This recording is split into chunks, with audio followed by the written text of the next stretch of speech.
Hello everybody, April 10th, 2018. Hope everybody's doing well, wherever you may be. A rainy, dreary day here in Florida. Hope it's nice where you are at. Plenty of sunshine and warming up for those in the north. A few more messages from Journal 2. Almost done with this one. It's got 12 more to go. Lots to read you. First one here is short, from April 9th, 2011.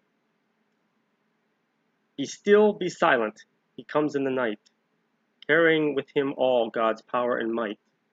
Never before hath mankind beheld such grace, glorious light shining forth from his heavenly face. Never more shall men suffer from darkness and despair, all who pass through beauty and love beyond compare. All glory and righteousness flow from his hand, all heaven's armies obey his command. Short, sweet. He's talking about Jesus' return. Now this one, number 220, that was 225. This is number 226 from April 13th that year. I'm sorry, May 9th and 13th. This was I was on a plane flying from Vegas to Reno for my niece's graduation. And I just happened to look up out the window at the mountains below, the clouds, beautiful sight. And that just opened me up to receive this message. Antebellum peaks covered with snow, cascading endlessly whither I go. Passage of time deters not the sense. All's come before shall befall and hence. Beginning is ending, cycle of time. No more need for our rhythm and rhyme. We knew at the start our time would end. What was spoken of shall soon descend. I've come before and shall again. Long time yet you'll put words to pen. Grace of the Lord covers like mist. Then we'll begin to look to the lists. Soul after soul will pass by before, passing through door after door. Some will stay to lend helping hand, for this too is part of the plan.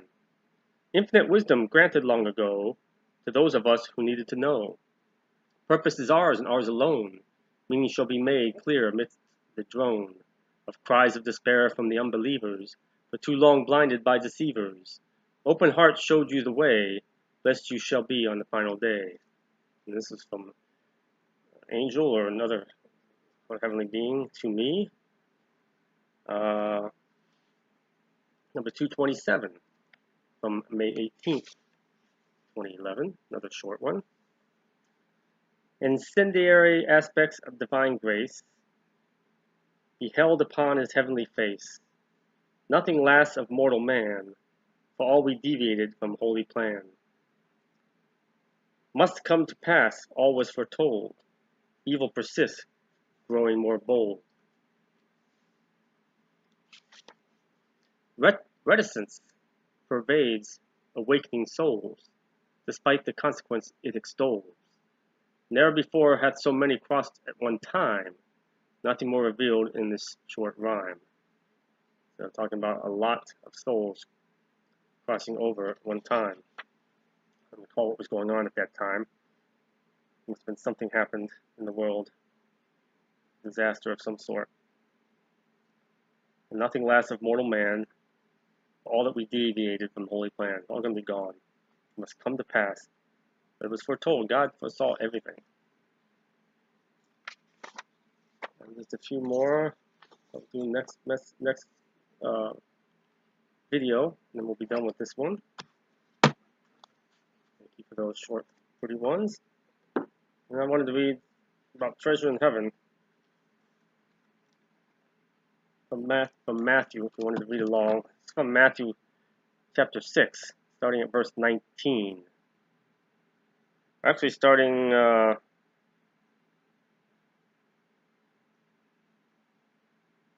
16.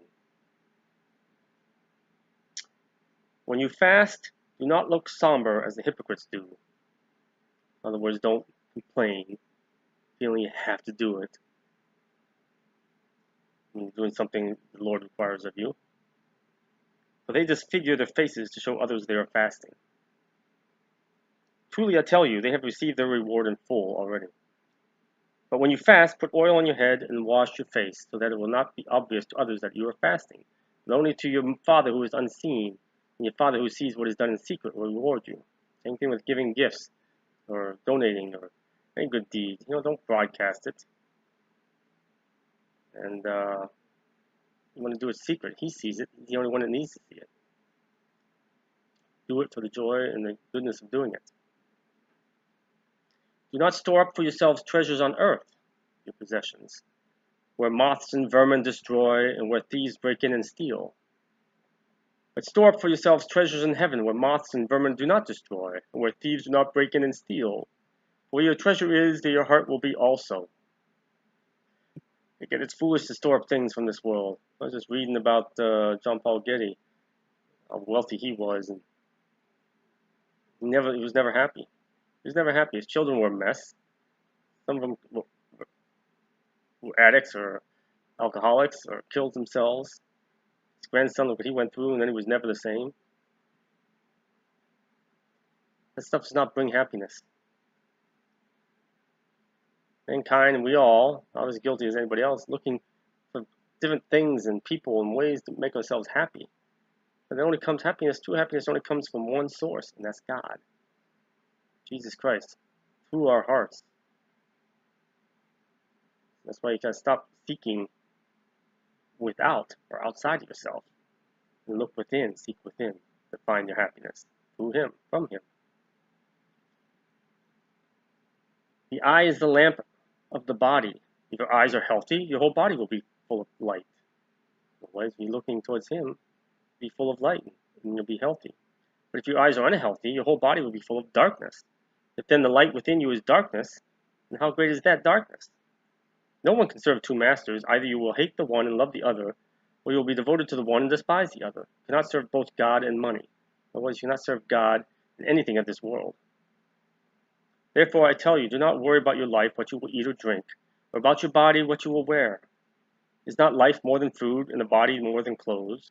Look at the birds of the air. They do not sow or reap or store away in barns, and yet your heavenly Father feeds them. Are you not much more valuable than they? Can any one of you, by worrying, add a single hour to your life? Not as guilty of that as anybody. So I gave control to Him. He provides for all my needs. Sure, I could go after a lot more things, but I'm content.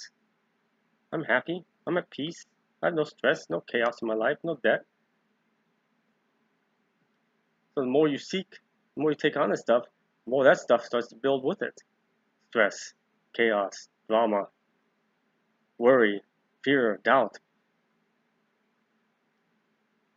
It's foolish to pursue it. It's foolish to hang on to it. But we hang on to it because it's like reach that. I've talked about this before.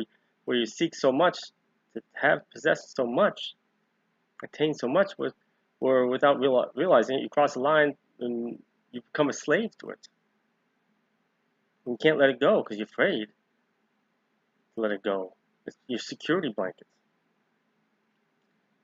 It's just a dangerous path to tread on. So start now, getting rid of everything. I don't expect everybody. He doesn't expect everybody to give everything and live on the streets. At least change your frame of mind. Let Him transform you, where you start to see the foolishness of it all. It's like Solomon. Read Ecclesiastes and start getting rid of things.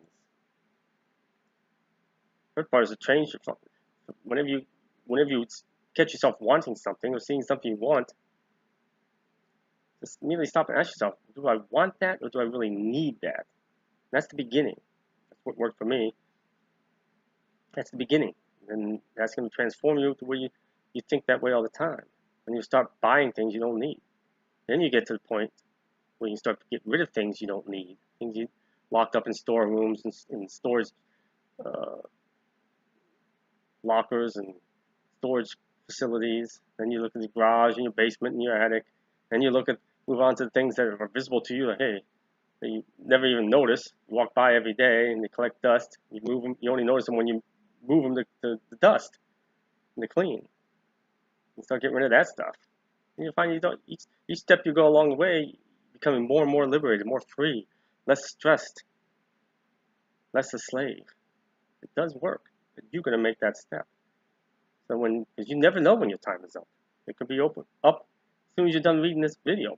Suddenly, Lord takes you, and He can't do it. I was just reading in 2 Kings how He just Lord went out, the angel Lord went out, the enemy to the armies of Sennacherib, king of Assyria, and just overnight, 185,000 soldiers dropped dead. The Lord can do whatever He wants, whenever He wants, wherever He wants, however He wants. So you never know when your time is up. So at least start getting in the frame of mind, start freeing, liberating yourself, so that when your time comes, anything you still have left, whether it's emotional and something inside or external physical thing, you can let it go, or at least release it when they try to take it, when the angels try to take it from you. But start. You have to start. Time is running out. And why do you worry about clothes? See how the flowers of the field grow. They do not labor or spin. Yet I tell you that not even Solomon in all his splendor was dressed like one of these. If that is how God clothes the grass of the field, which is here today and tomorrow is thrown into the fire, will He not much more clothe you, you of little faith? So do not worry, saying, what shall we eat? Or what shall we drink? Or what shall we wear? For the pagans run after all these things, and your heavenly Father knows that you need them. But seek first His kingdom.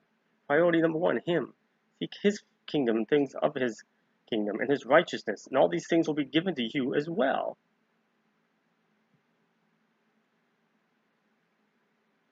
Therefore, do not worry about tomorrow, for tomorrow will worry about itself. Each day has enough trouble of its own. So work on that. And I've talked about this many times. And I know people and come across people all the time. They're so caught up in things they can't let go, and they're hanging on to a bunch of stuff and they can't let go of it. And I just shake my head. As a recent message said, especially family stuff, heirlooms, like message said that loved ones are not in things. We don't need those things to remind us of them. I mean, if we do need things around us to remind us of them, instead of being reminded of them and thinking of them on our own, what's that say about us? We're so caught up in ourselves that we need things to prompt us to remind us of them. They're not in those things. They should be in your heart. Think about them without that stuff. And talk to them, because they hear you. They hear you. Talk to them. And do all this stuff. And don't be surprised at some point in time, you swear they're talking to you. You thought it heard something in your mind, not a loud vocal thing, but words in your mind. Words without sound. But you got to start somewhere. You got to start somewhere. So, that, hope everybody enjoys the rest of their day. And may God's peace, the Lord's peace rest upon you now and always. Peace of Christ. God bless.